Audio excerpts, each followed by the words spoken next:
আসসালামু আলাইকুম। সংবাদে আপনাদের সবাইকে স্বাগত জানাচ্ছি। আমি ফিরোজ তোহা। শুরুতেই আরবে কেবলস সংবাদ শিরোনাম।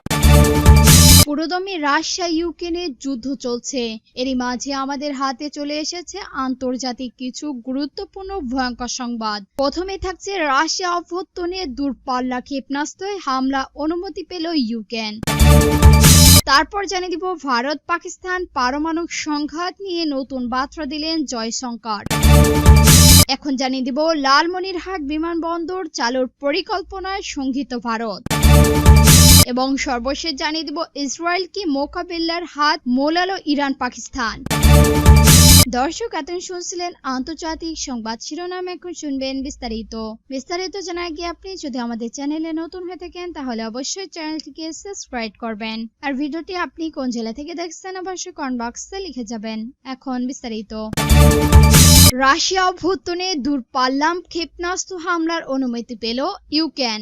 ইউক্রেনকে সরবরাহকৃত পূর্বপাল্লা ক্ষেপণাস্ত্রে রাশিয়া অভ্যন্তরে ব্যবহারের অনুমতি দিয়েছে জার্মানি ও অন্যান্য পশ্চিমা মিত্ররা। সোমবার 26শে মে বার্লিনের এক ইউরোপিয়ান ফোরামে জার্মানির চ্যান্সেলর ফ্রেডরিক মার্স এই ঘোষণা দিয়েছেন বলে জানিয়েছেন মার্কিন সংবাদ মাধ্যম এনসিএন। ঘোষণার চ্যালেঞ্জে মার্কিন বলেন, ইউক্রেনকে সরবরাহকৃত অস্ত্র ব্যবহারে আর কোনো পাল্লার সংঘাত বিধিনিষেধ নেই, ব্রিটেন, ফ্রান্স, জার্মানি কিংবা আমেরিকানের পক্ষ থেকেও না। অথচ ইউক্রেন এখন রাশিয়ার সামরিক ঘাঁটিতেও পাল্টা হামলা চালাতে পারবে। এই ঘটনাটি এমন এক সময় এলো যখন রাশিয়া একাধিক ড্রোন ও ক্ষেপণাস্ত্র হামলা করে কিয়েভ সহ ইউক্রেনের বিভিন্ন অঞ্চলে ব্যাপক ধ্বংস চালিয়েছেন। এই হামলাগুলোতে শিশু সহ ডজনের বেশি মানুষ নিহত হয়েছেন।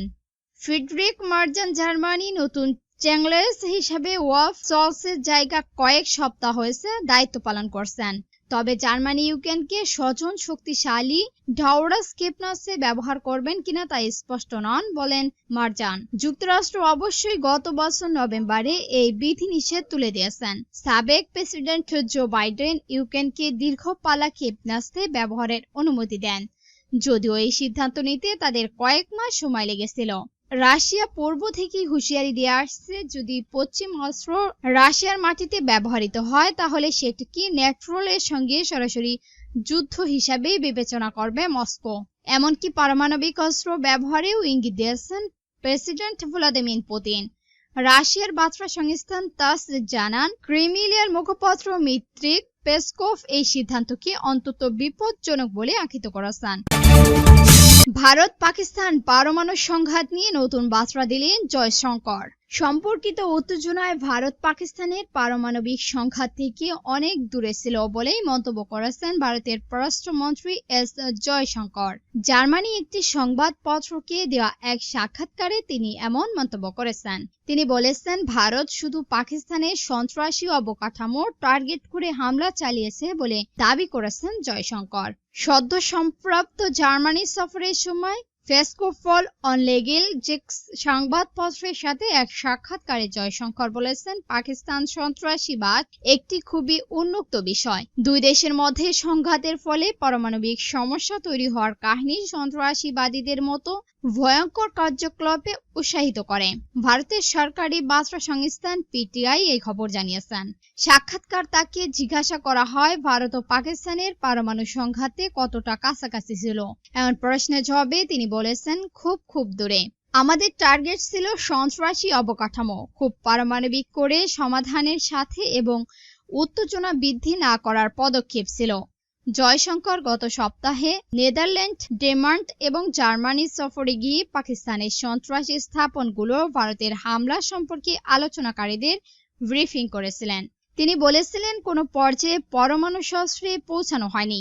বিশ্বের এমন একটি কাহিনী আছে যে আমাদের অংশ যা কিছু ঘটে তা সরাসরি পারমাণবিক সমস্যা দিকে পরিচালিত করে। এটি আমাকে অনেক বিরক্তর কারণ এটি সন্ত্রাসীবাদের মতো ভয়ঙ্কর কার্যকলাপে উৎসাহিত করে। পাকিস্তানের নিয়ন্ত্রণ অঞ্চলে 9টি স্থানে সন্ত্রাসী স্থাপন লক্ষ্য করায় হামলা চালানোর দাবি জানান ভারত। পাকিস্তান পাল্টা হামলা চালায়। এর ফলে উভয় পক্ষই ড্রোন, ক্ষেপণাস্ত্র এবং দূরপাল্লা অস্ত্র ব্যবহার করে এবং সর্বত্র যুদ্ধে আশঙ্কা তৈরি হয়। টানা কয়েকদিনের সংঘাতের পর 10 মে যুদ্ধবিরতিতে পৌঁছায় ভারত এবং পাকিস্তান।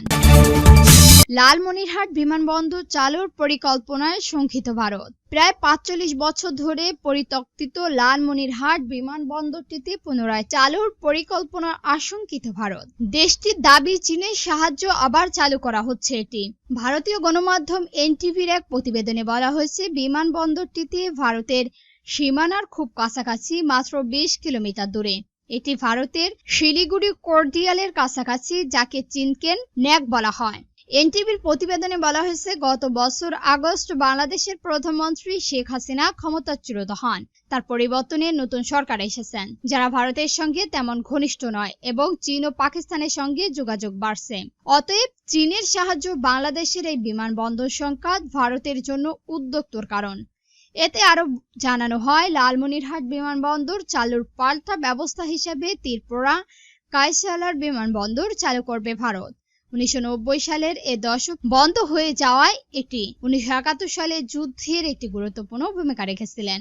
প্রসঙ্গত, গত সোমবার বিকালে সেনাপ্রধানের সংবাদ ব্রিফিংয়ে সেনাবাহিনীর মিলিটারি অপারেশন অধিদপ্তর পরিচালনা ব্রিগেডিয়ার জেনারেল মোহাম্মদ নাজিব উল দৌলাল বলেন, দেশের সামগ্রিক সক্ষমতা বাড়ছে, সেই অনুযায়ী আমাদের প্রয়োজনও বৃদ্ধি পাচ্ছে।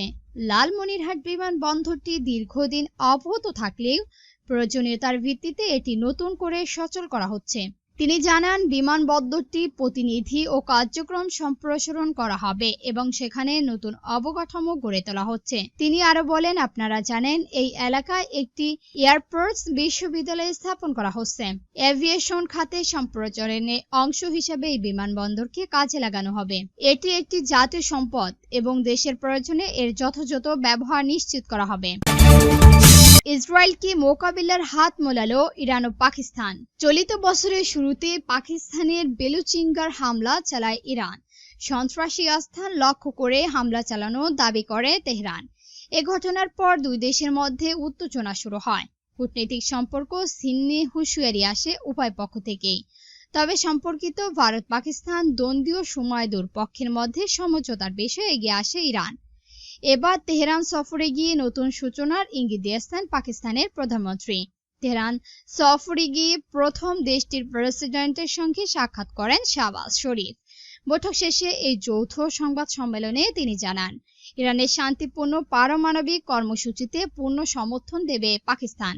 এছাড়া ইরান পাকিস্তান সীমান্তে সন্ত্রাসবাদী রোখে যৌথ পদক্ষেপের আহ্বান জানান তিনি। পাকিস্তানের প্রধানমন্ত্রী আরো জানান, ইসলামাবাদ কখনো তাদের ভূখণ্ডকে তেহরানের বিরুদ্ধে ব্যবহারে অনুমতি দেবে না।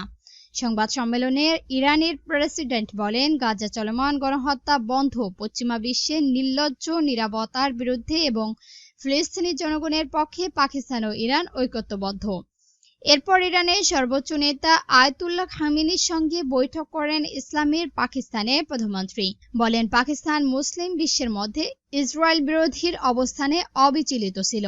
এই সঙ্গে তিনি গাজার ৫৪,০০০ মানুষের নিহত হওয়ার ঘটনায় আন্তর্জাতিক মানবতার উপর এক গভীর কলঙ্ক বলে আখ্যাত দেন। জবাবে খামেনি বলেন, ইরান ও পাকিস্তানের যৌথভাবে কাজ করলে গাজা ইসরায়েল অবরোধ বন্ধে কার্যক্রম পদক্ষেপ নেওয়া সম্ভব। খামেনি সীমান্ত নিরাপত্তা, সন্ত্রাসী বিরোধী সহযোগিতা এবং সংক্রিয়তার বিরুদ্ধে পাকিস্তানের একসঙ্গেই কাজ করার আহ্বান জানিয়েছেন। দুই দেশের মধ্যে বাণিজ্য $3 বিলিয়ন থেকে বাড়িয়ে 10 বিলিয়নে নেওয়ার সিদ্ধান্ত হয়েছে। দর্শক, আজকের আন্তর্জাতিক সংবাদ ছিল এই পর্যন্ত। এই ভিডিওটি ভালো লাগলে অবশ্যই একটি লাইক দিবেন, আর এরকম নতুন নতুন নিউজ পেতে আমাদের চ্যানেলটিকে সাবস্ক্রাইব করে আমাদের সঙ্গে থাকবেন। ভিডিওটি সম্পূর্ণ দেখার জন্য ধন্যবাদ।